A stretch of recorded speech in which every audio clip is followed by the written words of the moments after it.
الشيطان الرجيم بسم الله الرحمن الرحيم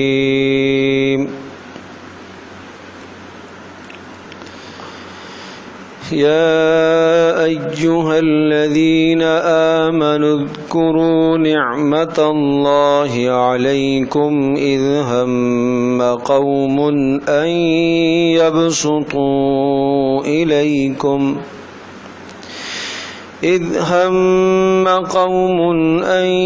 يبسطوا إليكم أيديهم فكف أيديهم عنكم واتقوا الله وعلى الله فليتوكل المؤمنون ولقد أخذ الله ميثاق بني إسرائيل وبعثنا منهم 12 نقيبا وقال الله إني معكم لئن أقمتم الصلاة وآتيتم الزكاة وآمنتم برسلي وعزرتموهم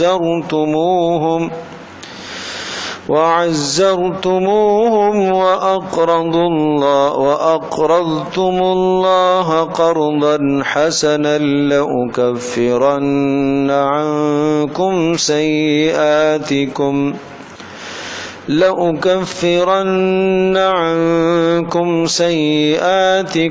ولأدخلنكم جنات تجري من تحتها الأنهار فمن كفر بعد ذلك منكم فقد ضل سواء السبيل یا ایہا الذین آمنوا اذکروا نعمت اللہ علیکم سورۃ المائدہ آیت نمبر 11۔ اس آیت سے پہلے مضمون تھا کہ صحیح اور درست گواہی دیا کرو اور غلط اور ناحق گواہی سے اپنے آپ کو بچاؤ۔ عام طور پر جب گواہی کی بات آتی ہے تو ہمارے ذہنوں میں یہ خیال آتا ہے کہ شاید اس گواہی کا تعلق صرف عدالتوں سے ہے، عدالت میں کسی موقع پر گواہی کی ضرورت ہو تو کس طرح سے گواہی دینا چاہیے، حالانکہ زندگی کے ہر شعبے میں درست گواہی کی ضرورت ہے۔ ایک آدمی کسی ادارے میں پڑھتا ہے اور اس ادارے سے فارغ ہونے کے بعد اس کو جو سند دی جاتی ہے وہ اس بات کی ضمانت اور گواہی ہوتی ہے کہ یہ آدمی فلاں قابلیت کا اہل ہے اور فلاں صلاحیت اس میں موجود ہے۔ اب اگر وہ صلاحیت اس کے اندر موجود نہیں ہوتی پھر اگر اسے وہ سند دی جا رہی ہے تو گویا یہ غلط گواہی سمجھی جائے گی۔ اسی طرح سے انتخابات کا جب زمانہ آتا ہے تو کسی کے حق میں اپنی رائے دینا، ووٹ دینے کا معنی یہ ہے کہ ہم نے فلاں کے حق میں اپنی رائے یہ دے دی، اپنی گواہی دے دی کہ یہ اس منصب کا اہل ہے اور یہ اس کام کا اہل ہے۔ اب اگر آدمی اس منصب کی متعلق کسی کے متعلق اس منصب کے اوپر فائز ہونے کی گواہی دیتا ہے تو اگر وہ باطل اور غلط گواہی اس نے دی تو اس پر قیامت کے دن اس سے مواخذہ ہوگا۔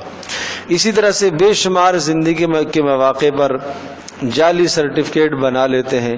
کسی ڈاکٹر کے پاس جاتے ہیں، بیمار ایک آدمی نہیں ہے لیکن اسے کسی بھی جگہ سے چھٹی لینی ہے، رخصت لینی ہے تو ایک جھوٹی رپورٹ بنا لی جاتی ہے، یہ بھی اسی زمرے میں آتا ہے، گویا کہ اس نے جھوٹی گواہی دی۔ تو یہ زندگی کے بہت سارے شعبوں سے متعلق اس بات کا، اس مضمون کا تعلق ہے، اور ظاہر سی بات ہے کہ جھوٹی گواہی کا دینا یہ نقض عہد ہے۔ اور سورۃ المائدہ کا مرکزی اور بنیادی جو مضمون تھا، وعدوں کو پورا کرو، معاہدوں کو پورا کرو، عہد کو پورا کرو، میثاق کو پورا کرو۔ اسی طرح سے اب یا ایھا الذین آمنوا اذکروا نعمت اللہ علیکم، اس کا تعلق بھی اسی مضمون سے ہے کہ انصاف سے کام لیا کرو اور غیر منصفانہ بات مت کیا کرو، انصاف والی بات کیا کرو۔ اذکروا نعمت اللہ علیکم، اللہ پاک کی اس نعمت کو یاد کرو، اذ ہم قوم، جب ایک قوم نے ارادہ کیا، ان یبسطوا الیکم ایدیہم، کہ ان یبسطوا، کہ وہ دراز کریں اپنے ہاتھوں کو تمہاری طرف، یعنی تمہیں نقصان پہنچانے کے لیے انہوں نے کوشش کی۔ فکف ایدیہم عنکم، اللہ پاک نے روک دیا ان کے ہاتھوں کو تمہارے سے۔ واتقوا اللہ، اللہ پاک سے ڈرتے رہا کرو۔ وعلی اللہ فلیتوکل المؤمنون، اور اللہ ہی پر بھروسہ کرتے رہا کرو۔ یہ ایک خاص واقعے کی طرف بھی اشارہ ہے اور زندگی کا ایک اہم اصول بھی سمجھایا۔ خاص واقعہ کیا تھا کہ رسول پاک صلی اللہ تعالی علیہ وسلم ایک غزوے سے واپسی تشریف لا رہے تھے، اور حضرت صلی اللہ علیہ وسلم نے دوپہر کے وقت ایک جگہ آرام کرنے کا ارادہ فرمایا۔ حضرت صلی اللہ تعالی علیہ وسلم نے ایک درخت کے نیچے جا کے اپنا استراحت اور آرام کرنے کا ارادہ فرمایا۔ نبی علیہ الصلوۃ والسلام وہاں جا کے لیٹ گئے، اور تمام صحابہ کرام منتشر ہو گئے، کوئی کس درخت کے نیچے، کوئی کس ٹیلے کے نیچے، کوئی کس سائے کے نیچے، اس طرح سے تھوڑی سی دیر دوپہر کو آرام کرنے کے لیے لیٹے۔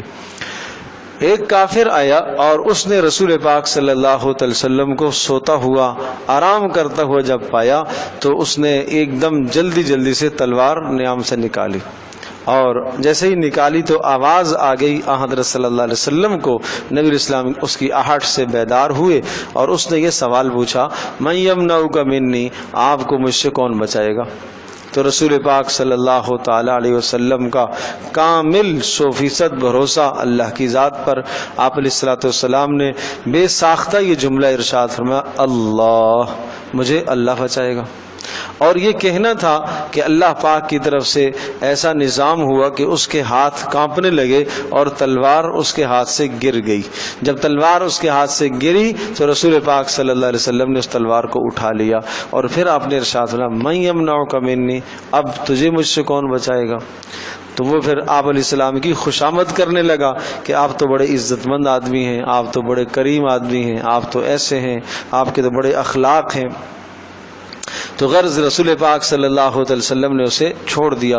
اتنے میں صحابہ کرام بھی آگے، لیکن نبی علیہ الصلوۃ والسلام نے اسے چھوڑ دیا، اور اس نے اپنی قوم کے سامنے جا کے نبی علیہ الصلوۃ والسلام کے بارے میں یہ تبصرہ کیا کہ ایک نیک اور ایک کریم آدمی کے پاس سے میں یہ آ رہا ہوں، اور ایک عزت مند شخص کے پاس سے میں یہ آ رہا ہوں۔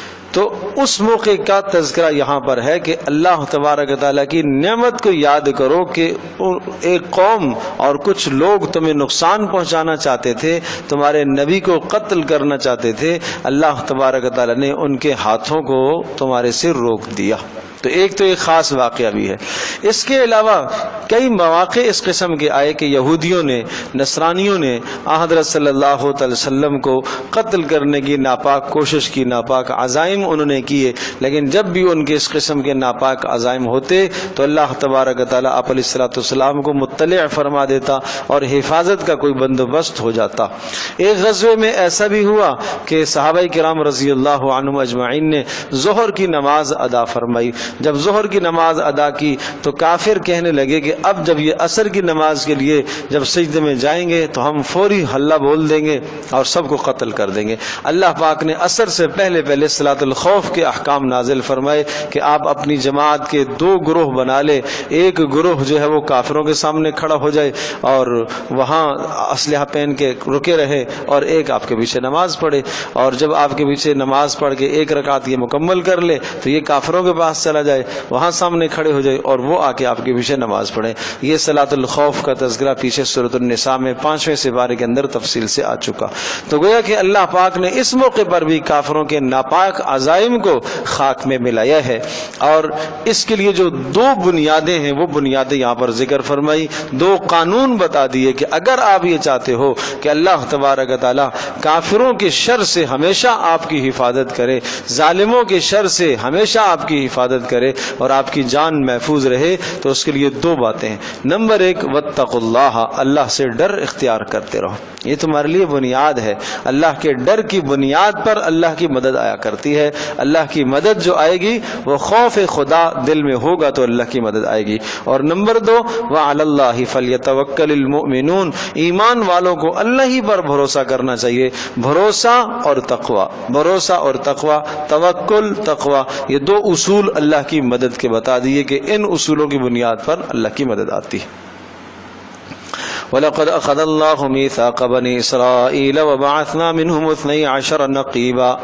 وَلَقَدْ أَخَذَ اللَّهُ، اور تحقیق اللہ پاک نے وعدہ لیا، میثاق وعدہ لیا بنی اسرائیل سے، وبعثنا اور ہم نے بھیجا، منہم ان میں، 12 نقیبا 12 نگران ہم نے مقرر کیے. وقال اللہ، اور اللہ نے کہا، انی معکم، میں تمہارے ساتھ ہوں.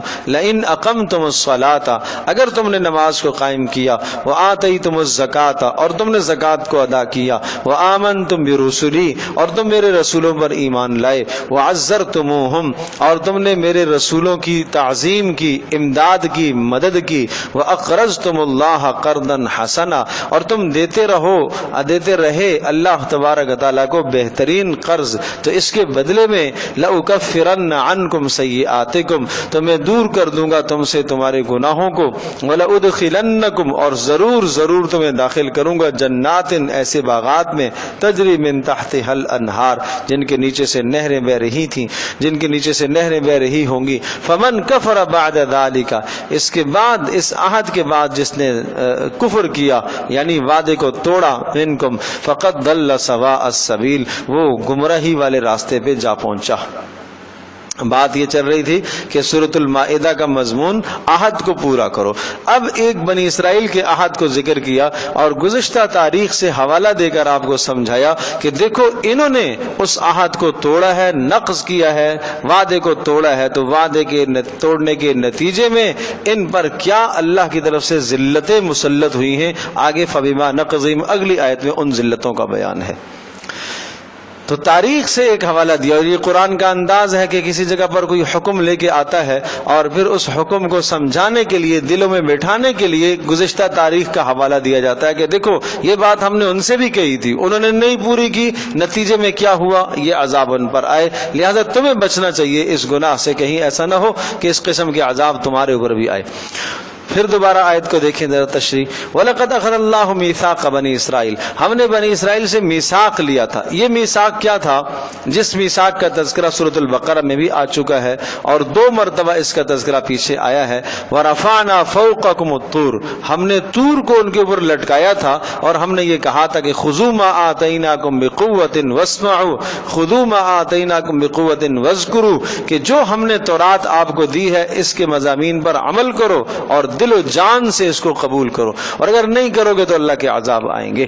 تو یہ عہد اللہ پاک نے بنی اسرائیل سے اس طرح سے لیا. اور وبعثنا منہم 12 نقیبا، اور ہم نے 12 نگران ان پر مقرر کیے تھے. یہ 12 نگران مقرر کیے تھے، یہ 12 قبائل تھے بنی اسرائیل کے. تو حضرت موسیٰ علیہ السلام نے انتظام درست رکھنے کے لیے 12 افراد کو، ہر قبیلے کا ایک سردار اور ایک نگران مقرر کیا. کوئی 6 لاکھ کی آبادی تھی ان لوگوں کی. موسیٰ علیہ السلام نے اس طرح سے ان کو تقسیم کیا اور 12 حصوں میں ان کو تقسیم کیا ہوا تھا تاکہ یہ سارے انتظامی معاملات کرنا درست ہو سکیں. تو اس سے پتہ چلتا ہے کہ اگر کسی شخص کو، کسی قوم پر اگر آدمی اس طرح سے نگران مقرر کر لیتا ہے تو وہ عین اسوہ انبیاء ہے، انبیاء کا طریقہ ہے، اس میں کوئی خلاف شرع بات نہیں ہے. پھر اللہ تبارک و تعالیٰ نے یہ ارشاد فرمایا، انی معکم، میں تمہارے ساتھ ہوں. انی معکم سے مراد یہ میں تمہاری مدد کروں گا، یہ معیت سے مراد مدد ہے، میں تمہاری مدد کروں گا. لیکن اس مدد کے لیے کیا شرائط ہے؟ لئن اقمتم الصلاۃ، ایک تو یہ کہ تم نماز قائم کرو. تو پتہ چلا کہ نماز گزشتہ امتوں کو بھی اللہ پاک نے عطا فرمائی تھی، اور نماز کا ترک کرنا نقض عہد ہے، عہد کو توڑنا ہے. وآتیتم الزکاۃ، اور تم زکوٰۃ ادا کرو. نماز یہ عبادات، اعمال، اور آتیتم الزکاۃ اخلاقیات. عبادات مالیہ، وآمنتم برسلی، اور میرے رسولوں پر تم ایمان لاؤ، یہ عقائد کی اصلاح، وعزرتموہم، اور میرے رسولوں کی تم ان کی امداد کرتے رہو، مدد کرتے رہو، واقرضتم اللہ قرضا حسنا، اور جب تمہیں کہیں اللہ تبارک و تعالیٰ کی راہ میں خرچ کرنے کی دعوت دی جائے تو خوب اللہ کی راہ میں مال کو خرچ کرو، واقرضتم اللہ قرضا حسنا، بہترین قرض اللہ کی راہ میں دیا کرو۔ قرض حسنہ سے مراد اخلاص ہے، اللہ کی رضا کے لیے۔ تو اللہ پاک نے یہ عہد لیا ہے کہ تمہیں یہ کام کرنے ہیں، نماز کا قائم کرنا، زکوٰۃ کا ادا کرنا، رسولوں پر ایمان لانا، صرف ایمان نہیں لانا بلکہ ان کی مدد کرنا، اور اس کے بعد اللہ کی راہ میں مال کو خرچ کرنا۔ یہ اللہ نے تم سے وعدہ لیا کہ تمہیں یہ کام کرنا پڑے گا۔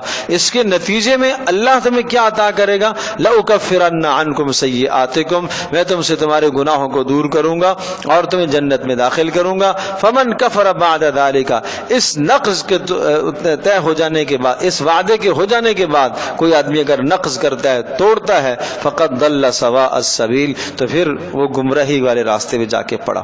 فبما نقضهم میثاقهم لعناهم، اب چونکہ بنی اسرائیل نے جب وعدہ توڑا تو اس وعدے کے توڑنے کی وجہ سے اللہ نے کیا عذاب مسلط کیے ان کا بیان ہے۔ فبما نقضهم میثاقهم، بسبب ان کے میثاق کے توڑنے کے، فبما بسبب نقضہم ان کے توڑنے کے، میثاقہم جو ان سے میثاق اور عہد لیا گیا، اس وعدے کو انہوں نے توڑا تو اس توڑنے کے بدترین نتائج آئے۔ پہلا نتیجہ لعنت کا ہو جانا، اللہ کی طرف سے لعنت کا برسنا۔ نمبر 2 قساوت قلبی، دل کا سخت ہو جانا، اور نمبر 3 تحریف کی بدترین عادت کا پایا جانا، تورات میں تحریف اور تبدیل، اور نمبر 4 تعلیمات الہیہ کو کہ ایک بہت بڑے حصے کو پس پشت ڈال دینا، اور نمبر 5 خیانت کرنا۔ دیکھیں، فبما نقضهم میثاقهم، بس سبب ان کے وعدے کے توڑنے کے، لعناهم ہم نے ان پر لعنت کی ہے، اور لعنت کا مطلب اللہ کی رحمت سے دور کر دیے گئے۔ نمبر 2 وجعلنا قلوبهم قاسیہ، اور ہم نے ان کے دلوں کو سخت کر دیا، اور جب دلوں کو سخت کر دیا تو کوئی حق بات وہ قبول نہیں کرتے، حق بات دل میں اترتی نہیں ہے، اثر ہی نہیں کرتی۔ یحرفون الکلمہ، پھر تیسرا نقصان کیا ہوا؟ یحرفون الکلمہ، جب ہم نے ان کے دلوں کو سخت کر دیا، یحرفون تبدیل کرتے تھے، الکلمہ احکام کو، عن مواضعہ اپنے معنوں سے، اپنے معنوں سے اللہ کے احکام کو پھیرتے تھے۔ اور نمبر 4 ونسوا حظا مما ذکروا، اور بھلا بیٹھے ایک بہت بڑا حصہ، حظا ایک بہت بڑا حصہ، مما ان مضامین کا، ذکروا بھی جن مضامین کے ذریعے سے انہیں نصیحت کی جاتی تھی، یعنی تورات کے وہ مضامین کہ جن مضامین کا تعلق ترغیب سے تھا، ترہیب سے تھا، ڈرانے سے تھا، آخرت کا خوف جہاں تھا، ان سب کو بھلا بیٹھے۔ ولا تزال تطلع على خائنۃ منهم، اور مسلسل آپ مطلع ہوتے رہیں گے، آپ کو اطلاع ہوتی رہے گی، على خائنۃ منهم ان کی خیانتوں پر۔ جب بھی وہ نقض عہد کرتے ہیں تو آپ کو پتہ چلے گا۔ کیسے پتہ چلے گا؟ اس لیے کہ ظاہر سی بات ہے کہ قرآن مجید کے اندر جو احکام ہیں وہ تورات کے احکام کے ساتھ ملتے جلتے ہیں۔ کچھ احکام ایسے ہیں جو بالکل متفق ہیں۔ تورات کے اندر کسی کو قتل کرنا جیسے تورات میں حرام، قرآن میں بھی اسی طرح سے حرام۔ زنا جیسے وہاں حرام تھا اسی طرح سے یہاں پر بھی حرام ہے۔ اسی طرح سے ناحق کسی کے مال پر حملہ کرنا جیسے وہاں حرام، یہاں پر بھی حرام۔ تو بہت سارے معاشرتی احکام اور مسائل ایسے ہیں کہ جو تمام کے تمام ادیان میں ایک طرح کے تھے۔ رہن سہن، دوسروں کے ساتھ رکھ رکھاؤ کیسے کرنا ہے، کسی کو آپ کے عمل سے کسی کو اذیت نہ ہو، اور کسی کی آپ کی زبان سے اور آپ کے کسی بھی عمل سے کسی کو تکلیف نہ ہو، یہ تو سب دینوں کے اندر ہے۔ تو کہا کہ جب بھی وہ کوئی وعدہ توڑتے ہیں تو رات میں کیا ہوا تو آپ کو ضرور اطلاع ہوگی، اور اللہ پاک بذریعہ وہی آپ کو بتا دیتا۔ ہاں الا قلیلا منہم، مگر ان میں سے کچھ ایسے تھوڑے ہیں جو وعدے نہیں توڑتے، اپنے پرانے وعدوں پر برقرار ہیں۔ ان میں سے جو مسلمان ہوئے جیسے کہ عدی بن حاتم رضی اللہ تعالیٰ عنہ، دو تورات کے عالم تھے، حضرت عبداللہ بن سلام رضی اللہ تعالیٰ عنہ جو تورات کے عالم تھے، جریر بن عبداللہ بجلی رضی اللہ تعالیٰ عنہ یہ بھی تورات کے عالم تھے۔ تو یہ وہ لوگ جو تورات کو جانتے تھے اچھی طرح سے، تو الا قلیلا منہم، وہ لوگ مراد ہیں کہ جو کوئی تحریف جنہوں نے نہیں کی۔ فاعف عنہم، وصفح، لہذا اے نبی آپ فاعف عنہم، آپ ان کے گزشتہ کیے سے آپ درگزر کرتے رہے، اور فاعف، معاف کرتے رہے، وصفح، اور درگزر کرتے رہے۔ ان اللہ یحب المحسنین، اللہ تبارک و تعالی احسان کرنے والوں کو خوب پسند کرتا ہے، معاملے میں نرمی کرنے والوں کو اللہ پاک پسند کرتا ہے۔ تو یہ بات کس کی ہوئی کہ یہودیوں نے نقض عہد کیا، بنی اسرائیل سے مراد وہاں پر یہودی تھے۔ اب نصارہ نے وعدوں کو توڑا، اس کا بیان۔ وَمِنَ الَّذِينَ قَالُوا، اور ان لوگوں میں سے جنہوں نے یوں کہا اِنَّا نَصَارَى، کہ ہم تو نصرانی ہیں، نصارہ زبان سے انہوں نے کہا، اور مطلب یہ کہ ہم عیسیٰ علیہ السلام کی مدد کرنے والے ہیں۔ اخذنا میثاقہم، ان سے بھی ہم نے وعدہ لیا ہے، میثاق لیا۔ فنسوا حظا مما ذکروا بہ، اور وہ بھی بھلا بیٹھے بہت بڑا وہ حصہ کہ جس حصے کے ذریعے سے انہیں نصیحت کی گئی۔ فَأَغْرَيْنَا بَيْنَهُمُ الْعَدَاوَةَ وَالْبَغْضَاءَ، تو فَأَغْرَيْنَا، تو پھر کیا ہوا اس کے نتیجے میں، نقض توڑنے کے نتیجے میں، فَأَغْرَيْنَا، ہم نے ڈال دیا، بَيْنَهُمْ، ان کے درمیان میں، عداوت اور بغض کو ہم نے ڈال دیے۔ چنانچہ نصارہ کے 3 فرقے بٹ گئے، اختلاف پیدا ہو گیا، ایک فرقہ یعقوبیہ، ایک نستوریہ، ایک ملکانیہ، 3 فرقے ان کے الگ الگ بٹ گئے۔ الی یوم القیامت، اور قیامت تک یہ بڑھتے چلے جائیں گے۔ وسوف ینبئہم اللہ بما کانوا یصنعون، اور ان قریب اللہ تبارک و تعالی انہیں اعمال کی خبر دے گا، ما کانوا یصنعون، جو وہ دنیا میں کیا کرتے تھے۔ تو مضمون صورت کا کیا ہوا؟ نقض عہد نہ کرو، اللہ کے وعدوں کو پورا کرو۔ اور اس مضمون کو سمجھانے کے لیے یہودیوں کی تاریخ بھی سمجھائی اور نصارہ کی تاریخ بھی بتا دی کہ دیکھو انہوں نے جب نقض عہد کیا تو کیا کیا سزائیں ان پر مسلط ہوئی۔ تو پتہ چلا کہ نقض عہد کا نتیجہ لعنت کا ہونا، نقض عہد کا نتیجہ دلوں کا سخت ہونا، نقض عہد کا نتیجہ پھر قرآن کو بھول جانا، احکام کو بھول جانا اور نظر انداز کر دینا، یہ نقض عہد کا نتیجہ ہے۔ اور خیانت نقض عہد کا نتیجہ ہے۔ یہ تو یہودیوں سے کے اندر یہ باتیں آئیں۔ نصارہ کے اندر کیا ہوا؟ جب انہوں نے نقض عہد کیا تو اللہ پاک نے آپس میں افتراق پیدا کر دیا اور فرقے بٹ گئے۔ تو فرقوں کا بٹ جانا کیوں ہے؟ نقض عہد ہے۔ اللہ پاک سے عہد کیا ہے، اللہ پاک کی رسی کو، قرآن مجید اللہ کی رسی ہے، اس کو مضبوطی سے تھامو تاکہ تم آپس میں فرقے نہ بنو۔ یا اہل الکتاب، پھر سب کو دعوت دی ہے، اہل کتاب چاہے یہودی ہو چاہے نصرانی ہو، قد جاءکم رسولنا، ہمارے رسول آ چکے آپ کے پاس، یبین لکم، جو تمہارے سامنے بیان کر رہے ہیں، کثیرن، بہت سارے وہ مسائل اور وہ مضامین، مما کنتم تخفون، جن کو تم چھپاتے ہو کتاب کے اندر، یعنی تورات میں جو مضامین تم چھپاتے ہو ان کو یہ رسول کھول کھول کے بیان کرتا ہے۔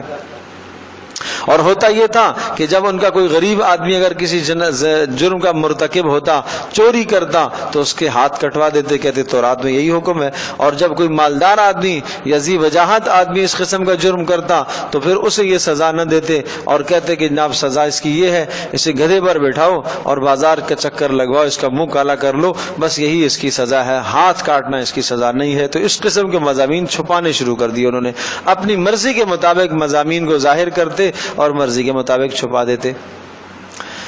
تو کہا کہ یہ رسول ان تمام مضامین کو بیان کرتا ہے جو تم کیا کرتے ہو؟ چھپاتے ہو۔ وَيَعْفُو عَنْ كَثِيرٍ، اور اس کے اخلاق کا یہ حال ہے، وَيَعْفُو عَنْ كَثِيرٍ، اور بہت ساری باتیں درگزر کر رہا ہے، بہت ساری باتیں تم چھپاتے ہو لیکن بہت سارے تمہارے عیوب اور برائیاں ہیں ان کو یہ ظاہر نہیں کرتا۔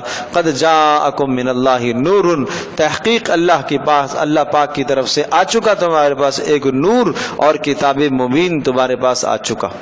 نور سے مراد ایک کامل روشنی تمہارے پاس، یعنی قرآن مجید تمہارے پاس آ چکا، اور کتاب مبین سے بھی مراد قرآن مجید ہے۔ اس سے مراد رسول اکرم صلی اللہ علیہ وسلم کی ذات نہیں ہے، اس لیے کہ پہلے ذکر کر دیا۔ دیکھو 2 باتیں قرآن میں، یہاں 2 باتیں، اس آیت میں 2 باتیں ذکر کی۔ ہدایت کے لیے 2 اسباب ہیں، نمبر 1 رسول اور نمبر 2 کتاب۔ رجال کتاب، یہ بات پہلے بھی ہم عرض کر چکے ہیں کہ اللہ تبارک و تعالیٰ آسمانوں سے کتابوں کو بھیجتا ہے، احکام کو بھیجتا ہے، ان احکام کو کتابوں کو سمجھانے کے لیے رجال بھی اللہ بھیجتا ہے، رسولوں کو بھی اللہ پاک بھیجا کرتا ہے۔ تو قد جاءکم رسولنا، یہ رجال کی بات آ گئی کہ رسول ہم نے بھیجا ہے۔ جب رسول اور معلم ہم نے بھیجا ہے تو کتاب کیا ہے؟ قد جاءکم من اللہ نور و کتاب مبین، اب اللہ کی طرف سے تمہارے پاس کتاب بھی آ چکی ہے، اور اس کتاب کا ایک خاص وصف ہے نور۔ کیا وصف ہے؟ نور۔ کیا مطلب کہ جو بھی شخص اس پر عمل کرے گا اللہ تبارک و تعالیٰ اس کے دل کو منور فرمائے گا، اس کی زندگی نورانی فرمائے گا۔ اس کو کہتے ہیں عطف تفسیری، نور اور کتاب مبین۔ معطوف اور معطوف علیہ کے درمیان میں کوئی تغیر نہ ہو، اتحاد ہو۔ عطف جب ہوتا ہے کہ جب تغیر ہوتا ہے، معطوف الگ ہوتا ہے، معطوف علیہ الگ ہوتا ہے، لیکن جب دونوں میں اتحاد ہوتا ہے تو اس کو کہتے ہیں عطف تفسیری، کہ جو معطوف علیہ ہے نور، اس کی تفسیر آگے خود کتاب مبین کر رہا۔ تو یہ دو الگ چیزیں نہیں ہوتی، یہ ایک چیز مراد ہوتی ہے۔ اب اس کی دو مثالیں ملاحظہ فرمائیں۔ سورہ حجر کے اندر آغاز ہی سورہ حجر کا جہاں سے آغاز ہوتا ہے تو وہاں آپ دیکھیں، اگر دیکھ سکتے ہیں تو سورہ حجر میں آپ آئیں، 14ویں سپارے کے بالکل شروع میں۔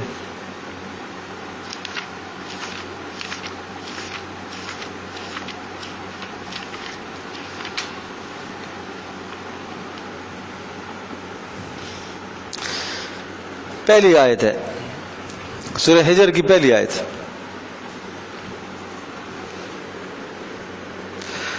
الف لام را تلک آیات الکتاب و قرآن مبین، یہ کتاب کی آیتیں ہیں اور قرآن مبین کی آیتیں ہیں۔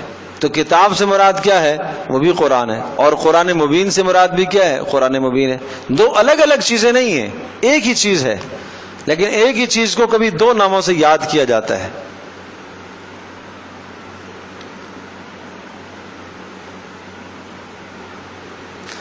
کوئی آدمی آپ کے پاس آتا ہے، اس کے پاس دو منصب ہیں، دو صلاحیتیں، آپ کہتے ہیں یہ انجینئر اور ڈاکٹر ہے، مثال کے طور پر یہ عالم اور قاری ہے۔ اب دو صلاحیتیں اگر اس کے پاس موجود ہیں تو دونوں صلاحیتوں کو ایک جگہ ذکر کرنے سے یہ معنی لازم نہیں آتا کہ یہ الگ آدمی ہے، یہ الگ آدمی ہے، نہیں، ایک ہی آدمی ہے، اس ایک کے اندر دو خوبیاں پائی جاتی ہیں۔ ایک ہی کتاب ہے قرآن مجید، تلک آیات الکتاب، کتاب سے مراد بھی قرآن ہے اور قرآن مبین سے مراد بھی قرآن مجید ہی ہے۔ تو اس کو کیا کہتے ہیں؟ عطف تفسیری۔ ایک اور آیت ہے اسی رکوع کے، اسی سورت کے آخری رکوع میں آپ آ جائیں،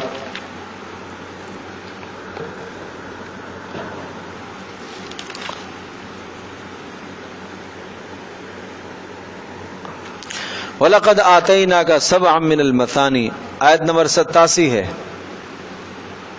آخری رکوع کے اندر۔ وَلَقَدْ آتَيْنَاكَ سَبْعًا مِّنَ الْمَثَانِي، اور ہم نے آپ کو عطا کی ہے سبع من المثانی، 7 آیات بار بار پڑھی جانے والی 7 آیات ہم نے آپ کو دی۔ کیا مراد ہے اس سے؟ سورہ فاتحہ مراد ہے۔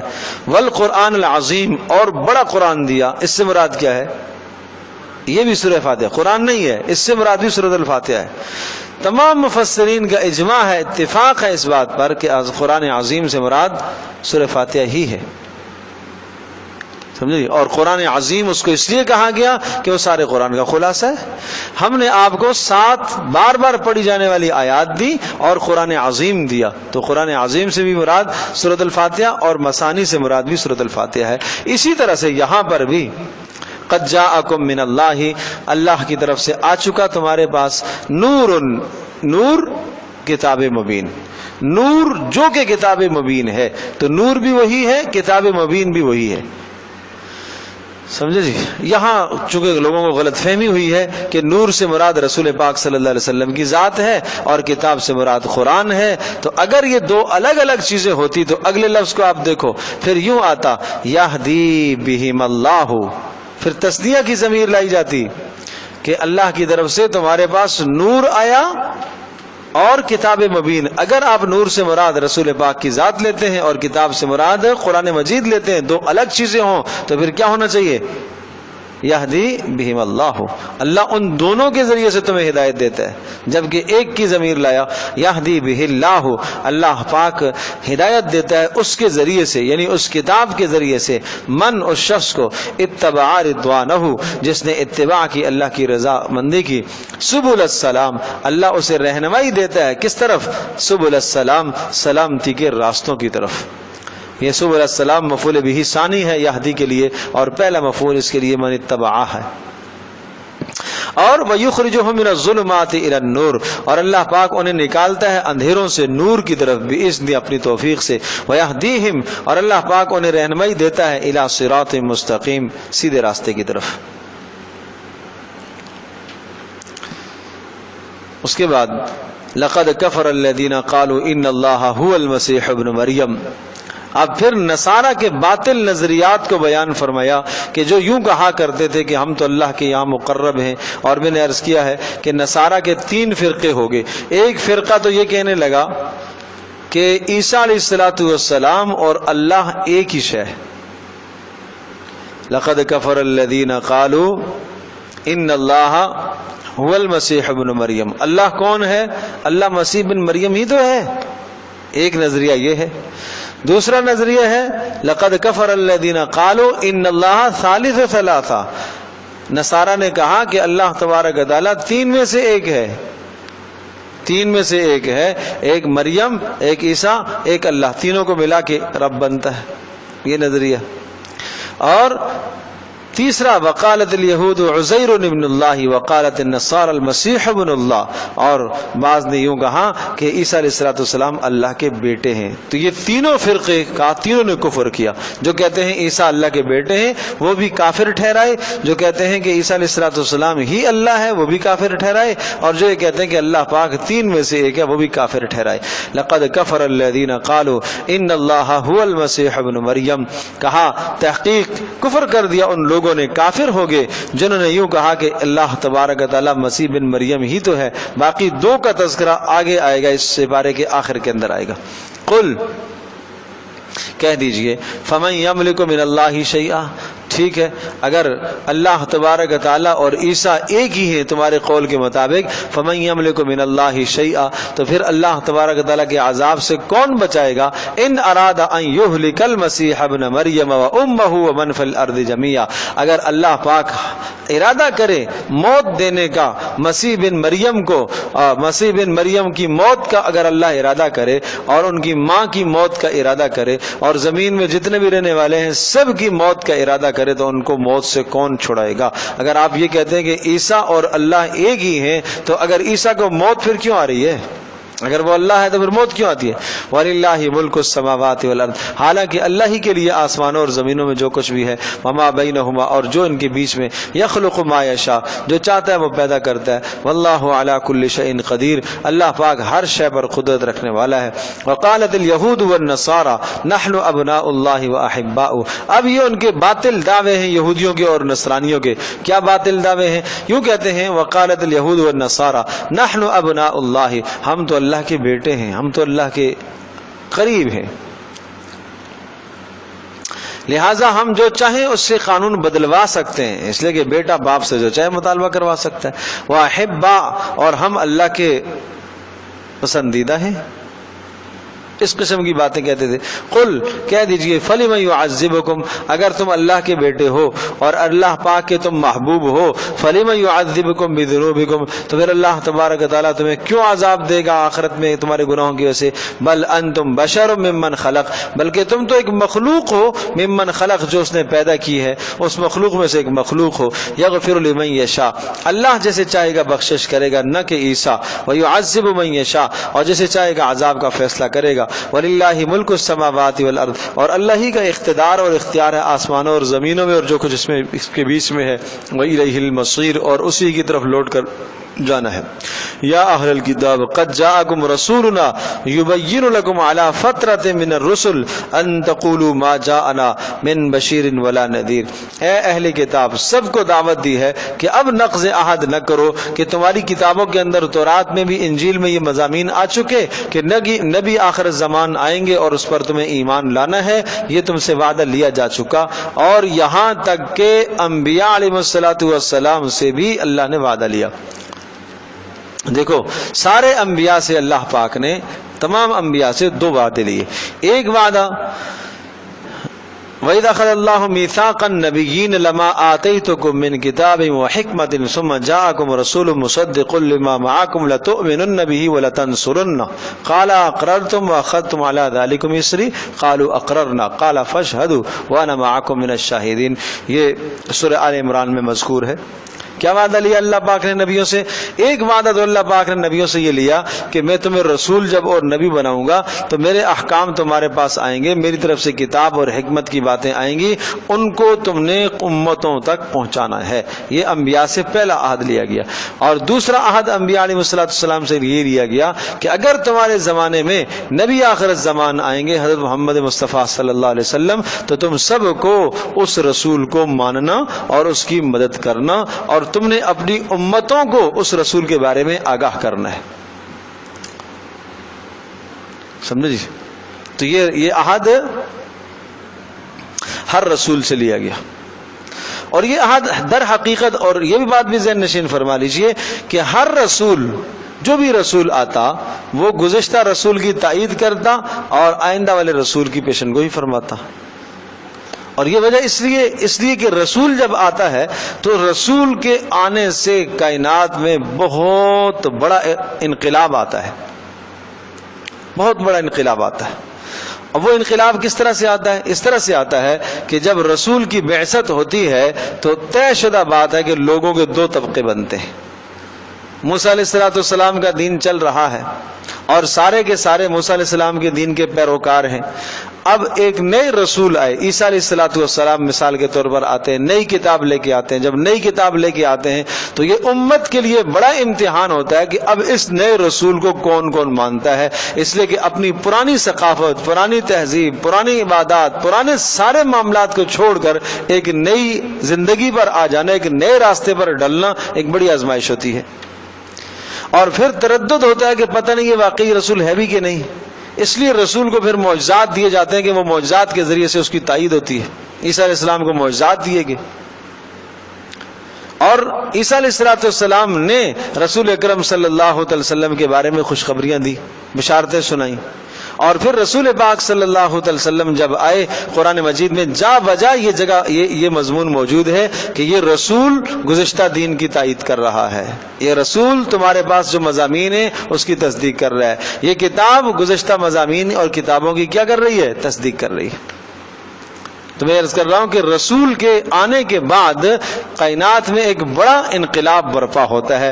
یہی وجہ ہے کہ اللہ تبارک تعالیٰ نے محمد صلی اللہ تعالی علیہ وسلم کے بعد رسالت کے سلسلے کو ختم کر دیا۔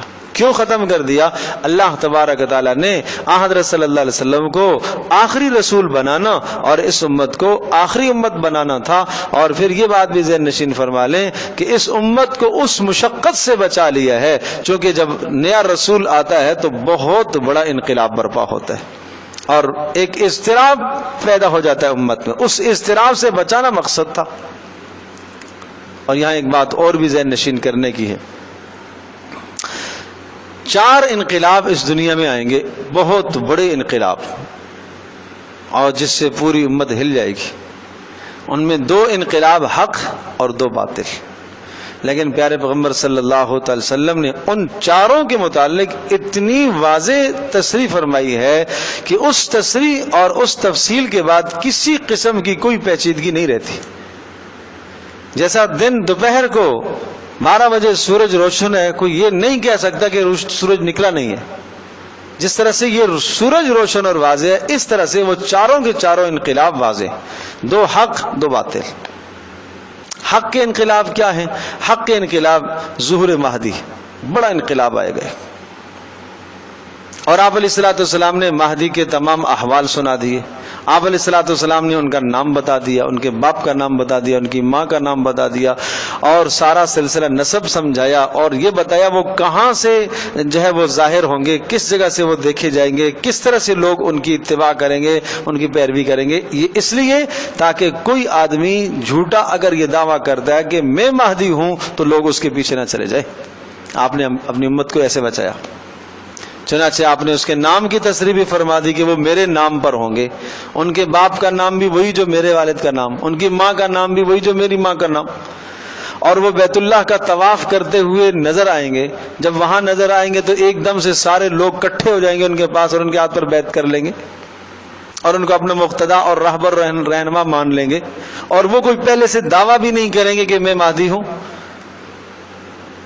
اور اپنے ظہور کی اطلاع بھی نہیں کریں گے، دعویٰ بھی نہیں کریں گے، اور ہر شخص ان کو ایسے پہچان لے گا جیسے گرمی آتی ہے تو گرمی کا احساس ہر ایک کو ہوتا ہے، سردی آتی ہے تو سردی کا احساس ہر ایک کو ہوتا ہے، اس طرح سے ان کو پہچانا جائے گا۔ میں عرض کر رہا ہوں کہ چونکہ امت میں ایک بڑا انقلاب آئے گا کہ اب مہدی کا ساتھ کون دیتا ہے کون نہیں دیتا، بہت سارے نہیں دیں گے، بہت سارے ساتھ ہو جائیں گے، دو طبقوں میں امت بڑھ جائے گی۔ تو اب یہ اس لیے بڑا انقلاب حضرت صلی اللہ علیہ وسلم نے ایک ایک وضاحت کے ساتھ بتا دی یہ بات۔ لہٰذا اگر کوئی شخص دعویٰ کرتا ہے کہ میں مہدی ہوں اور اس کے پیچھے کوئی لوگ چلنا چاہتے ہیں اور وہ گمراہی اور 100% ضلالت اور کفر کی طرف جائیں گے، کیوں کہ جو مہدی آنے والے ہیں جن کی پیشن گوئی رسول پاک صلی اللہ علیہ وسلم نے فرمائی ہے، ان کے متعلق اتنی صراحت کر دی کہ کوئی پیچیدگی اس میں نہیں ہے۔ دوسرا بڑا انقلاب جو آئے گا وہ حضرت عیسیٰ علیہ الصلوۃ والسلام کے نزول کا ہے، اور عیسیٰ علیہ الصلوۃ والسلام کے نزول کا جو انقلاب ہے اس کے متعلق بھی آپ نے صاف صاف بتا دیا وہ کیسے اتریں گے، کہاں اتریں گے۔ آپ علیہ الصلوۃ والسلام نے اس کی تفصیل بھی بتا دی، اور وہ اتریں گے تو 2 ملائکہ کے پروں پر ہاتھ رکھ کے اتریں گے، فجر کی نماز کے وقت اتریں گے، عین نماز کے لیے اقامت کہی جا چکی ہوگی تو اتریں گے، اور جب نماز کے لیے اقامت کہی جا چکی ہوگی اور امام مصلی کے اوپر کھڑے ہوں گے تو کہ اتر آئیں گے، عیسیٰ علیہ السلام آئیں گے، اور جب عیسیٰ علیہ السلام پھر ان کے بالوں سے پانی ٹپک رہا ہوگا، آپ علیہ السلام نے ایک صحابی کا نام تصریح کر کے بتایا کہ اس کی شکل کے ہیں وہ، تو اب اس میں کیا پیچیدگی رہ گئی؟ یہ اتنا کیوں تفصیل بتائی؟ تاکہ کل کوئی شخص اگر جھوٹا دعویٰ کرتا ہے کہ میں مسیح ہوں اور میں وہ عیسیٰ موعود ہوں تو تاکہ امت گمراہی میں مبتلا نہ ہو۔ پھر بھی اگر کوئی آدمی کسی جھوٹے کے پیچھے چلتا ہے تو اس کو تو پھر لتر نہیں مارے تو کیا کریں؟ اور علماء نے یہ لکھا ہے یہاں تک، اچھا یہ دوسری بات سے متعلق، تو یہ 2 بڑے انقلاب ہیں حق کے، 2 باطل انقلاب آئیں گے، اس میں امت ہل جائے گی۔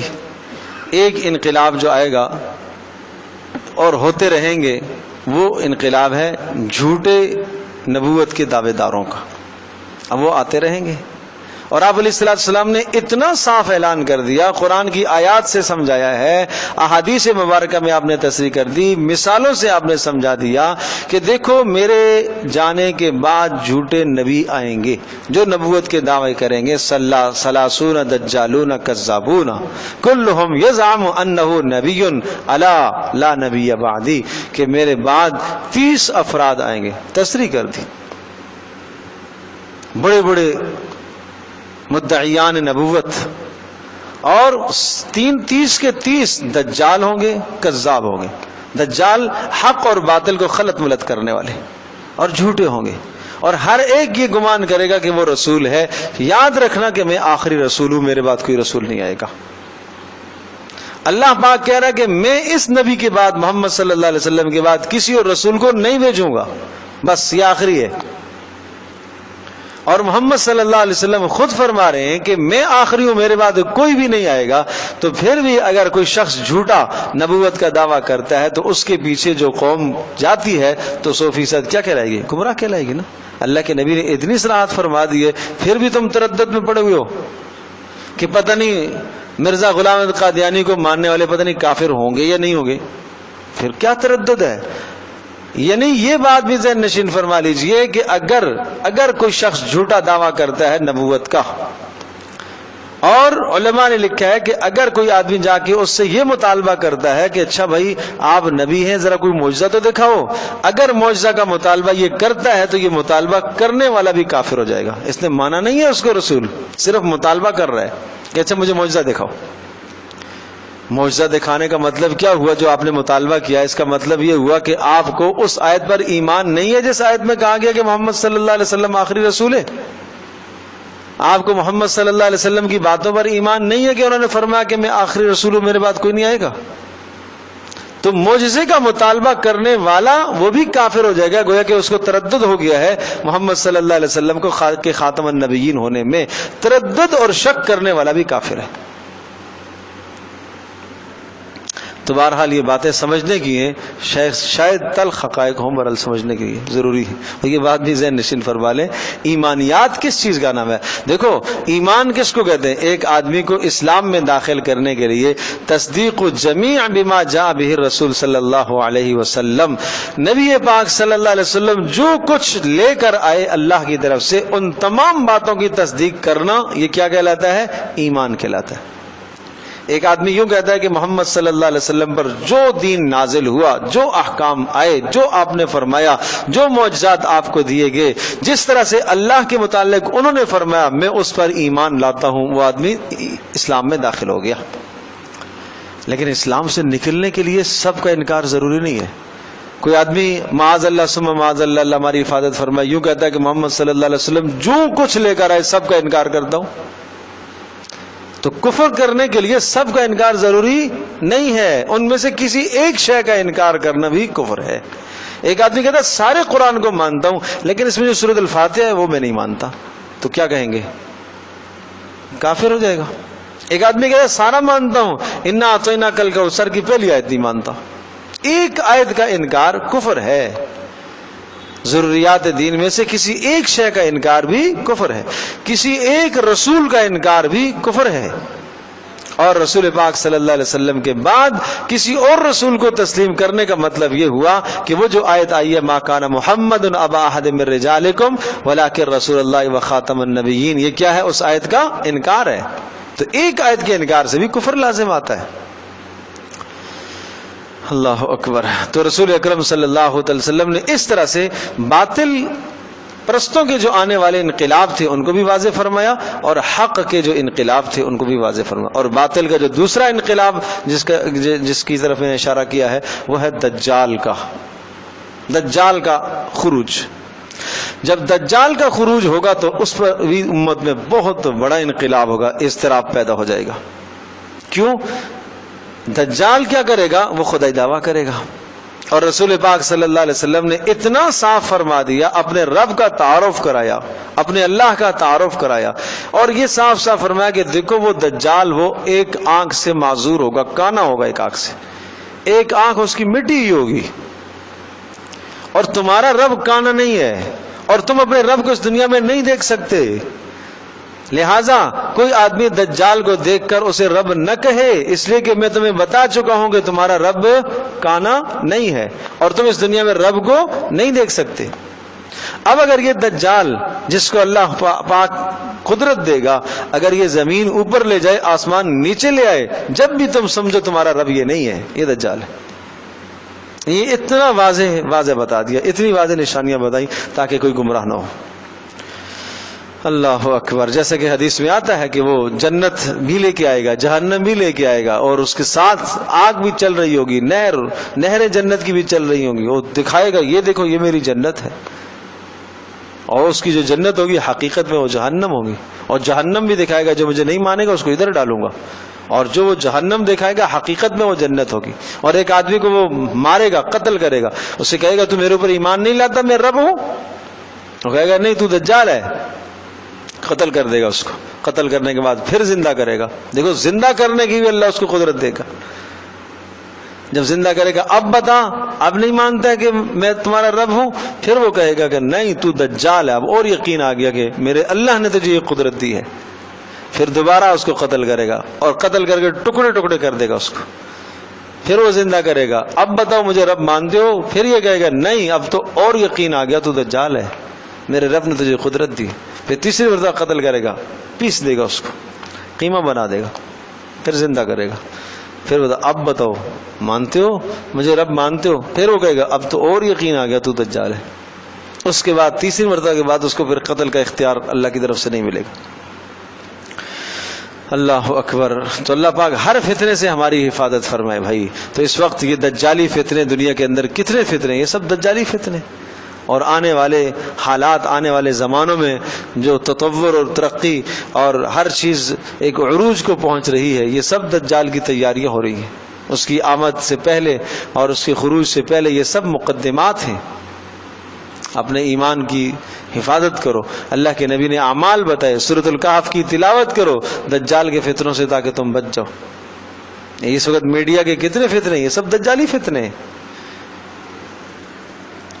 ضرورت کی چیز اپنی استعمال کرو، ضرورت کے بعد ان چیزوں سے اپنے آپ کو دور رکھو، یہ دجالی فتنوں سے اپنے آپ کو دور رکھو، کہیں تمہارا ایمان اور اعمال نہ برباد ہو جائے۔ اللہ اکبر، لا الہ الا اللہ۔ یا اہل الکتاب قد جاءکم رسولنا، اے اہل کتاب قد جاءکم، آ چکا تمہارے پاس رسولنا، ہمارا رسول، یبین لکم، تمہیں سمجھا رہا ہے، واضح کر رہا ہے، صاف صاف کھول کھول کے بتا رہا، علی فترۃ من الرسل، رسولوں کے انقطاع کے زمانے کے بعد، فترہ کہتے ہیں اس زمانے کو جس زمانے میں کوئی رسول نہیں آیا۔ عیسیٰ علیہ الصلوۃ والسلام سے لے کر رسول پاک صلی اللہ علیہ وسلم تک کا جو زمانہ ہے، 600 سال کا زمانہ، اس کو فترت کا زمانہ کہا جاتا ہے۔ جس زمانے میں اللہ کی طرف سے آسمان سے وحی اترنے کا نزول نہیں رہا، اس کو کیا کہتے ہیں؟ فترت کا زمانہ۔ تو کہا کہ ایک طویل زمانے کے بعد، وحی کے انقطاع کے بعد، وحی کے سلسلے کے ختم ہونے اور موقوف ہونے کے بعد یہ رسول تمہارے پاس آیا ہے۔ ان تقولوا، یہ اس لیے تمہارے پاس رسول بھیجا ہے، ان تقولوا ما جاءنا من بشیر ولا نذیر، تاکہ تم میں سے کوئی یہ نہ کہے کہ ہمارے پاس تو کوئی خوشخبری سنانے والا اور کوئی ڈرانے والا ہمارے پاس نہیں آیا، ہم تو معذور ہیں، ہم کیا کریں؟ فقد جاءکم بشیر ونذیر، لہذا سن لو اب بشیر اور نذیر تمہارے پاس آ چکا۔ اب بشیر کون ہے؟ وہ بھی رسول پاک صلی اللہ علیہ وسلم۔ نذیر کون ہے؟ وہ بھی رسول پاک صلی اللہ علیہ وسلم۔ تو جس طرح سے پیچھے نور و کتاب و مبین میں دونوں صفات ایک ہی شے کی تھی، اسی طرح سے یہ بھی دونوں صفات ایک ہی چیز کی تھی۔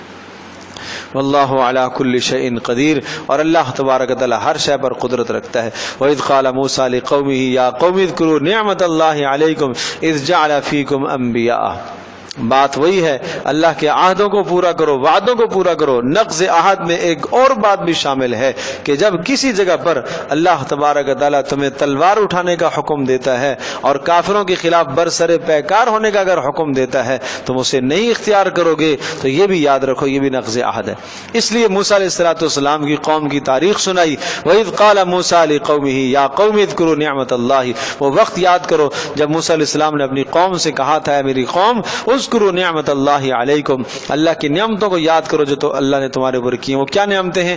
اللہ نے تمہیں فرعون سے نجات دی ہے، اور اللہ پاک نے اذ جعل فیکم انبیاء، تمہارے خاندان میں اللہ پاک نے نبوت کو رکھا ہے، وجعلکم ملوکا، اور اللہ پاک نے تمہیں سلطنت اور اقتدار عطا فرمایا ہے، وآتاکم ما لم یؤت احدا من العالمین، اور تمہیں وہ نعمتیں عطا فرمائی ہیں جو جہان میں کسی کو بھی اللہ پاک نے نہیں دی ہیں۔ من و سلوہ تمہارے اوپر اترا ہے، آگے جس کی تذکرہ آئے گا۔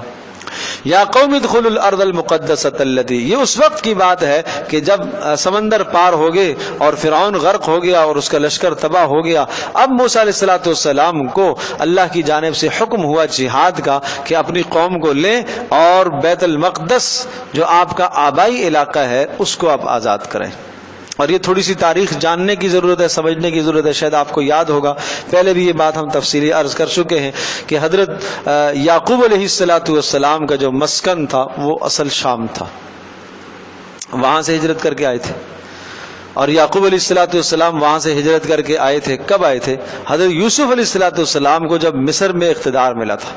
جب مصر میں اقتدار ملا تو یوسف علیہ السلام نے اپنے والد یعقوب علیہ السلام کو اور اپنے سارے برادران کو وہاں مصر میں بلا لیا تھا۔ جب مصر میں بلا لیا تو یہ یہاں آ کے آباد ہو گئے۔ پھر یہاں یہ پھلتے پھولتے یہاں سے جب آئے تھے تو چند لوگ تھے، کوئی 72-73 لوگ تھے جب یہ شام سے یہاں منتقل ہوئے مصر میں، اور پھر مصر میں ان کا خاندان پھلتا گیا پھولتا گیا، 12 قبائل بن گئے، اسی سے 12 قبیلوں کا تذکرہ پیچھے آیا، اور پھر جب موسیٰ علیہ السلام مبعوث ہوئے تو اس وقت ان کی تعداد 6 لاکھ کے لگ بھگ تھی، تو بڑی تعداد ہو گئی۔ تو آبائی علاقہ گویا کہ ان سب کا کیا تھا؟ شام تھا۔ اب موسیٰ علیہ السلام کی بعثت کے 2 مقاصد تھے۔ ایک مقصد تو یہ تھا جو ہر نبی کو مقصد دیا جاتا ہے کہ اللہ کی وحدانیت کی طرف، توحید کی طرف لوگوں کو بلانا، ظلم اور زیادتی سے روکنا، تو ایک مقصد تو یہی تھا موسیٰ علیہ السلام کا۔ دوسرا مقصد موسیٰ علیہ السلام کا کیا تھا کہ بنی اسرائیل کو ظلم اور زیادتی سے آزاد کرانا، فرعون کی تکالیف سے اور اس کی طرف سے ملنے والے عذابوں سے ان کو نجات دلانا۔ اس لیے جا وجہ قرآن میں اس کا بھی تذکرہ ہے کہ فارسل معی بنی اسرائیل، بنی اسرائیل کو میرے ساتھ چھوڑ دو۔ تو موسیٰ علیہ السلام 30 سال تک تو پہلے مصر میں رہے، پھر اس کے بعد مدین چلے گئے، 10 سال مدین میں وقت گزار کے آئے، پھر مدین سے واپس آئے، 40 سال میں پھر نبوت ملی، اور 40 سال تک پھر محنت کرتے رہے، 40 سال تک کوشش کرتے کرتے وہ جو پہلے والا مضمون تھا کہ اللہ کی وحدانیت کی طرف بلانا ہے، اس کی طرف بلاتے رہے، لیکن جو دوسرا والا مضمون تھا کہ قوم کو آزاد کرانا ہے، اس پر زیادہ محنت لگی۔ جب قوم کو نماز کی طرف بلاؤ، دعوت دو، احکام، اچھا ابھی تورات اتری بھی نہیں تھی، لیکن جو کچھ تھوڑے بہت احکام تھے وہ دعوت دو۔ اگر قوم کو، بنی اسرائیل کو کہتے تو وہ کہتے ہم تو ظلم میں پسے جا رہے ہیں، تو کہتے نماز پڑھ۔ پہلے یہ آزادی تو ہمیں ملے، ہمیں وہ نہ نماز پڑھنے دیتے ہیں، نہ نیک اعمال کرنے دیتے ہیں، وہ تو انہوں نے ہمیں غلام بنایا ہوا ہے، ہماری زندگی تنگ کر دی ہے، مشکل ہو گئی ہے، جینا مشکل ہے، تو ہم کیسے پڑھیں گے؟ تو 40 سال یہ محنت ہوتی رہی، 40 سال کے بعد جا کے اللہ تبارک و تعالیٰ نے یہ نعمت عطا فرمائی کہ فرعون غرق ہو گیا، اور موسیٰ علیہ السلام اپنے لشکر کے سمیت، اور یہ جو آبادی تھی بنی اسرائیل کی، سمندر اس آبادی کے ساتھ پار فرمایا اور نجات مل گئی۔ تو یہ ایک ہدف موسیٰ علیہ السلام کا پورا ہوا۔ اب دوسرے ہدف کے لیے کہ اب اللہ کی وحدانیت اور توحید کی طرف بلاؤ، اس ہدف کو پورا کرنے کے لیے اللہ نے موسیٰ علیہ السلام کو تورات دی اور طور پر بلایا، 40 دن وہاں رہے، اور پھر اللہ پاک نے تورات عطا فرمائی۔ جب تورات مل گئی، ایک پورا ضابطۂ حیات زندگی کا مل گیا، اس طرح سے تم نے زندگی گزارنی ہے، تو اب ان سے کہا گیا تھوڑا سا چلو اب اپنے آبائی علاقے کو بھی جا کے آزاد کراؤ۔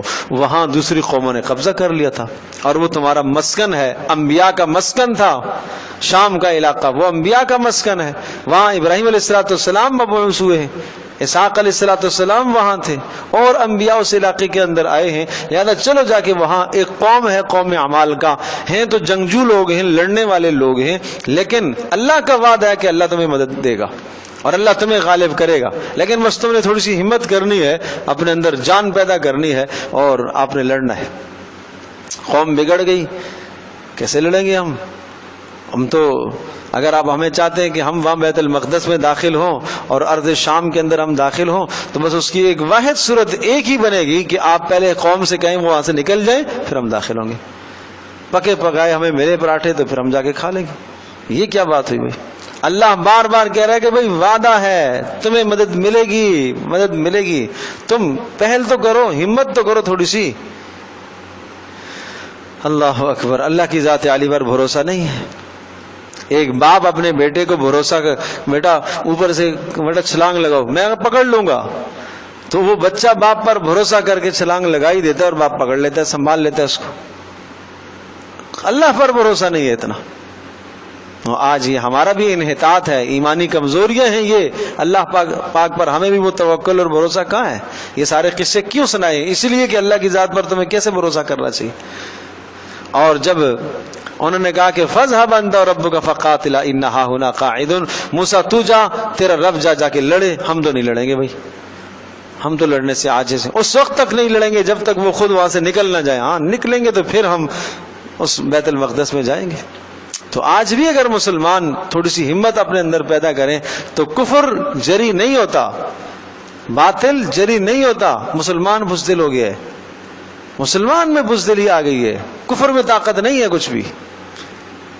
خالد بن ولید رضی اللہ تعالی عنہ پوچھا کتنا کو لے کے جاؤ گے؟ سبحان اللہ، 60,000 کا لشکر ہے سامنے، کافروں کا، رومیوں کا لشکر ہے، کتنے جوان لے کے جاؤ گے؟ میں اکیلا کافی ہوں۔ تو اکیلے کیا کرے گا؟ کہا اللہ کے نبی نے فرمایا کہ مسلمان زندہ ہے اور کافر مردہ ہے، مرا ہوا ہے. تو مرے ہوئے لاکھوں ہوں، کیا ہے اس سے؟ کچھ نہیں پڑتا.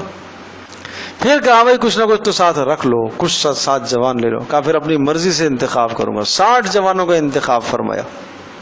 60 کا مقابلہ، سبحان اللہ، 60,000 کی فوج 1,001 کے مقابلے میں. کیا ایمانی طاقت تھی ان کے پاس. اور جا کے لڑے، 500 کو قتل کیا، باقی بھاگ گئے. سمجھے جی؟ تو یہ اللہ کی ذات عالی پر بھروسے کی بات ہے. اللہ ہمیں یہ بھروسے عطا فرمائے. تو یہ تذکرہ اسی لیے. اور جب قوم نے نہ مانا موسیٰ علیہ السلام کی قوم نے، تو اللہ پاک نے میدان تیہ میں ان پر عذاب مسلط کر لیا. اور وہ میدان کوئی بہت زیادہ لمبا نہیں تھا، کوئی 15 کلومیٹر لمبائی تھی اس کی، اور کوئی 9 کلومیٹر چوڑا تھا. اب 9 اور 15 کتنا لمبا رقبہ ہے بھائی. آدمی 2 دن میں تو پار کر ہی لے گا اس کو. 40 سال اس میں گھومتے رہے، ان کو سرا ہی نہ ملے، کنارہ ہی نہ ملے کہ نکلنا کہاں ہے. 40 سال لگ گئے وہاں پر. تو یہ قرآن، یہ عجوب قرآن جو ذکر کرتے ہیں، یہ کیوں ذکر کرتے ہیں؟ یہ عجوبے ہیں نا، اللہ کی قدرت کے مظاہر ہیں، اللہ کی قدرت کی نشانیاں ہیں. پھر مزید احسان کے من و سلوہ اترا، کھانے کی چیزیں اتری، اور پھر جناب آسمان سے سائبان اترتا. اب ظاہر وہاں دھوپ ہے، دوپہر کو دھوپ لگتی تھی، گھر تو ہے نہیں. موسیٰ دھوپ لگ رہی ہے، اچھا اللہ نے اوپر سے بادل بھیج دیا، سائبان ہو گیا. کپڑے کہاں سے؟ جسم کے ساتھ کپڑے بھی بڑے ہو رہے، سمجھے جی، کپڑے بھی ساتھ ساتھ بڑے ہو رہے ہیں. سبحان اللہ. یہ سارے احسانات. پھر بھی نہ مانے. اسی جگہ پر پھر موسیٰ علیہ السلام کا وصال ہو گیا، ہارون علیہ السلام کا بھی وصال ہو گیا. پھر 40 سال گزرنے کے بعد پھر یوشع علیہ السلام موسیٰ علیہ السلام کے جو نائب بنے. ہارون علیہ السلام کا انتقال پہلے ہوا، پھر موسیٰ علیہ السلام کا انتقال ہوا، پھر یوشع علیہ السلام نائب بنے. پھر یہ پرانے جتنے بھی تھے نہ ماننے والے، ضدی، ہٹ درم، وہ 40 سال میں تو نئی نسل آ جاتی ہے، وہ مر گئے، کھپ گئے سارے. نئی نسل کو لیا یوشع علیہ السلام نے، اور پھر جا کے انہوں نے جہاد کیا، اور پھر وہ شام کا علاقہ فتح ہوا. فتح کے لیے ضابطہ لکھ دیا تھا کہ فتح تمہیں ملے گی، اسی طرح سے ملے گی، اس کے علاوہ کوئی اور صورت نہیں ہے، تمہیں لڑنا پڑے گا. تو یہ مضمون ہے یہاں پر. دیکھیں ذرا، وَإِذْ قَالَ مُوسَىٰ لِقَوْمِهِ، اور وہ وقت یاد کرو جب موسیٰ علیہ السلام نے کہا اپنی قوم سے، یا قوم اذکروا نعمت اللہ علیکم، اے میری قوم اللہ کی نعمتوں کو یاد کرو جو اللہ نے تمہارے اوپر فرمائی ہے. اذ جعل فیکم انبیاء، جب اللہ پاک نے تمہارے اندر انبیاء کو پیدا فرمایا. وجعلکم ملوکا، اور اللہ پاک نے تمہیں اختیار اور اقتدار عطا فرمایا. وآتاکم ما لم یؤت احدا من العالمین، اور اللہ پاک نے تمہیں وہ عطا کیا ہے جو جہان میں کسی کو بھی نہیں دیا. یا قومی، اے میری قوم، ادخلوا الارض المقدسہ، پاکیزہ زمین میں، ارض مقدسہ میں داخل ہو جاؤ. یہ ارض مقدسہ وہ بیت المقدس کا علاقہ جس کو اللہ پاک نے ہر قسم کے کفر سے، شرک سے، بتوں سے پاک کیا ہے. التی کتب اللہ لکم، اس جگہ کو اللہ پاک نے تمہارے حق میں لکھ دیا ہے کہ یہ تمہیں ملے گا. ولا ترتدوا علی ادبارکم، لیکن پیچھے نہ پلٹنا اپنی ایڑیوں کے بل. فتنقلبوا خاسرین، اگر تم پیچھے پلٹے، فتنقلبوا، تو تم پلٹو گے خاسرین، نقصان کرنے والے ہو کر. یا قالو، کہنے لگے وہ لوگ، کہنے لگے، قالو موسیٰ علیہ السلام کی قوم، بزدلی کا حال. یا قوم، یا موسیٰ، اے موسیٰ، ان فیہا قوما جبارین، سنا ہے وہاں پر بڑے لڑاکو لوگ ہیں. ان فیہا، بے شک اس بستی کے اندر، قوما، ایسے قوم ہیں، جبارین، جو سخت لڑاکو ہیں، لڑنے والے لوگ ہیں، جنگجو لوگ ہیں. ہم کیسے؟ وَإِنَّا لَن نَدْخُلَهَا، تاکید کے ساتھ کہتے ہیں، وَإِنَّا لَن نَدْخُلَهَا، ہم بے شک ہرگز نہیں داخل ہوں گے، حَتَّى يَخْرُجُوا فِيهَا، یہاں تک کہ وہ خود وہاں سے بھاگ جائیں، وہ خود نکل جائیں، بھاگ جائیں، پھر ہم جائیں گے. فَإِن يَخْرُجُوا مِنْهَا، اگر وہ سارے کے سارے اس بستی سے نکل جائیں، فَإِنَّا دَاخِلُونَ، پھر ہم داخل ہوں گے. اب موسیٰ علیہ السلام نے حال احوال دریافت کرنے کے لیے بھیجا لوگوں کو کہ جاؤ جا کے پتہ کر. وہ جو نقیب تھے نا، 12 نقیب موسیٰ علیہ السلام کے قوم کے جو قبائل تھے، ان قبائل کے جو 12 سردار تھے، 12 کو جب موسیٰ علیہ السلام نے کہا جاؤ جا کے پتہ کر کے آؤ کہ قوم عمالقہ کی کیا صورتحال ہے، یہ تو کہتے ہیں کہ جنگجو ہیں اور بڑے سخت ہیں اور یہ ہے اور وہ ہے، تو جاؤ حالات لے کے آؤ ذرا قوم کے، لیکن کوئی بھی حال میری اجازت کے بغیر تم نے قوم کو نہیں بتانا۔ اگر زیادہ جنگجو ہیں، لڑائی کا سامان تیار رکھا ہوا ہے، تو تم بتاؤ گے کہ وہ ایسے ویسے ہیں تو یہ بزدل بن جائیں گے، تو اس لیے کوئی بھی حال میری اجازت کے بغیر آپ نے بتانا نہیں ہے، احوال لے کے آؤ، صرف آ کے مجھے بتاؤ۔ 12 افراد کو روانہ کیا، کسی ایک قبیلے کا چھوڑا نہیں ہے، اس لیے کہ اگر ایک چھوڑتے تو وہ قبیلے والے کہتے ہیں ہمارا سردار تو گیا نہیں تھا، ہم تو نہیں مانیں گے، اس لیے 12 کو بھیجا، جاؤ پتہ کر کے آؤ۔ تو جب وہ گئے تو ان میں سے 3 اس عہد پر برقرار رہے اور باقی سب نے آ کے قوم کو بتا دیا، اور بڑے لڑاکو لوگ ہیں بھائی، بہت مشکل ہے ان سے لڑنا۔ 3 نے آ کے موسیٰ علیہ السلام کو صاف صاف بتا دیا جو حقیقت تھی، جس طرح سے موسیٰ علیہ السلام کو بتایا۔ ایک یوشع تھے جو بعد میں نبی بنے تھے، اور ایک کالب تھے، سمجھے جی، تو 2 یہ تھے اور ایک اور تھے، تو ان تینوں کو، اور یہاں ان دونوں کا تذکرہ آ رہا ہے، یوشع اور کالب کا۔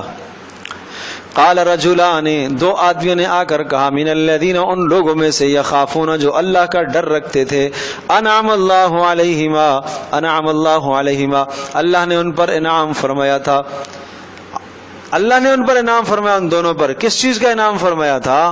اللہ پاک نے ان پر یہ انعام فرمایا کہ انہوں نے قوم کے سامنے کوئی حال نہیں بتایا، محفوظ ہونے کا اللہ نے ان پر انعام فرمایا۔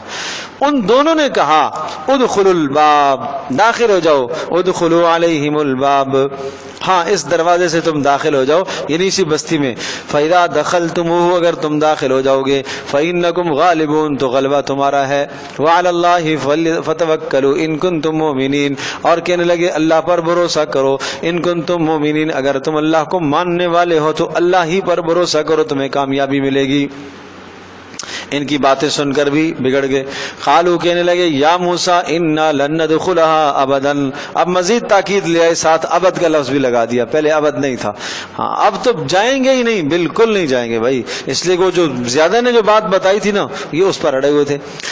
انا لن ندخلها، ہم ہرگز اس بستی میں نہیں داخل ہوں گے، ابداً کبھی بھی نہیں جائیں گے، ما داموا فیہا، جب تک وہ لوگ وہاں پر رہیں گے، قوم عمالقہ جب تک وہاں آباد رہے گی ہم تو نہیں جائیں گے۔ کیا کرنا ہے؟ فاذهب انت وربك فقاتلا انا هاهنا قاعدون، اے موسیٰ فاذهب انت، تو جا، وربك، تیرا پروردگار جائے، فقاتلا، دونوں جا کے لڑو، انا هاهنا قاعدون، ہم تو یہیں بیٹھیں گے، تو جا، تیرا رب جائے، اور جا کے دونوں لڑو نا، ہم تو نہیں جائیں گے۔ بگڑ گئے سارے۔ پیارے پیغمبر صلی اللہ تعالی علیہ وسلم نے بدر کے موقع پر صحابہ سے رائے لی کہ کیا کیا جائے۔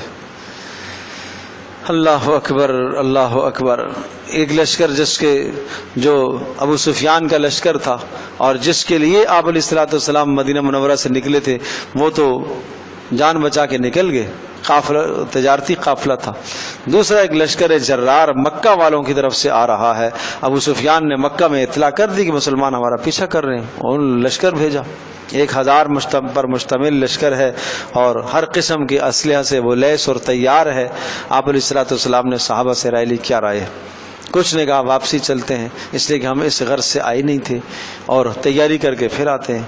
کچھ نے کہا یہاں رکتے۔ آپ علیہ الصلوۃ والسلام انصار کی رائے چاہتے تھے کہ انصار کی کیا رائے، اور مہاجرین جو تھے ان کے دلوں میں تو سخت تڑپ تھی کہ چلنا ہے اور قتل کرنا ہے، ان کو لڑنا ہے، اس لیے کہ نکالا ہے نا انہوں نے، ہجرت پر مجبور کیا تھا، تو آج موقع ہے تو موقع ہاتھ سے ہم نہیں جانے دیں گے۔ لیکن انصار کی کچھ کی رائے تھی، پھر آپ علیہ السلام نے پھر رائے لی، پھر رائے لی، پھر رائے، تو پھر سعد بن معاذ رضی اللہ تعالیٰ عنہ جو انصار کے سردار تھے، سبحان اللہ، وہ کھڑے ہوئے، انہوں نے تقریر کی، وہ پرجوش تقریر کی، انصار کو خوب ابھارا، انہوں نے تیار کیا، چلو اللہ کے رسول کی مدد کرو، اور پھر اعلان فرمایا کہ اللہ کے رسول آپ چلیں، ہم آپ کے دائیں سے، آپ کے بائیں سے، آپ کے آگے سے، آپ کے پیچھے سے ہم لڑتے رہیں گے، لڑتے رہیں گے، کٹتے رہیں گے، مرتے رہیں گے، آپ کے قریب کسی کو نہیں آنے دیں گے اس وقت تک جب تک ہماری جان میں جان ہے.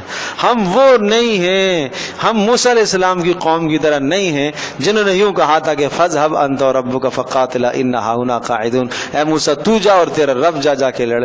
ہم پھر انہوں نے کیا کہا سعد بن معاذ, ہم یہ کہتے ہیں کہ فَاذْهَبْ أَنْتَ وَرَبُّكَ إِنَّا مَعَكُمَا مُقَاتِلُونَ, اے اللہ کے رسول آپ بھی چلیں, آپ کا رب بھی ہو, ہم آپ کے ساتھ مل کر قتال کریں گے, لڑیں گے. تو آپ علیہ السلام خوش ہو گئے, کہا اب میری آنکھیں ٹھنڈی ہو گئی. پھر آپ نے لشکر کو ترتیب دیا.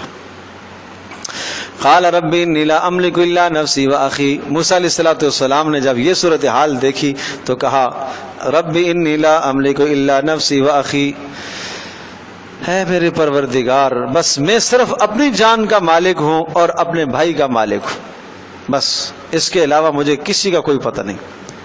تو میں نے جو پہلے عرض کی تھی نا 3 افراد, سمجھے, تو ان 3 افراد میں جو موسیٰ علیہ السلام کی حمایت میں تھے, ایک تو پیچھے جن کا تذکرہ 2 کا آیا ہے یوشع اور کالب کا, اور تیسرے ہارون علیہ السلام تھے.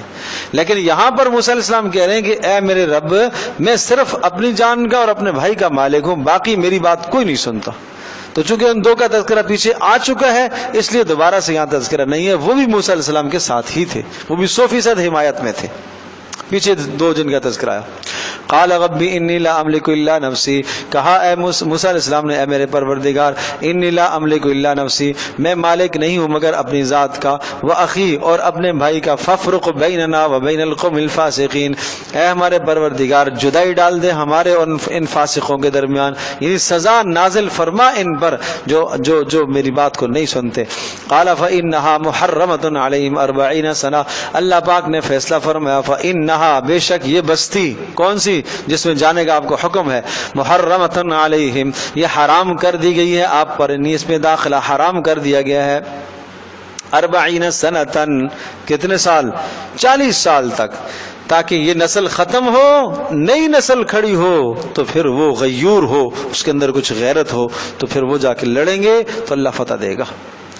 یتیہون فی الارض, حیران ہوتے رہے, حیران اور سرگرداں پھرتے رہے, فی الارض زمین میں, سمجھے جی, تو بس وہاں حیران پھرتے رہے. اسی سے میدان تیہ کہا جاتا ہے, تیہ کہتے ہیں حیرانگی کو, یتیہون اسی لفظ سے.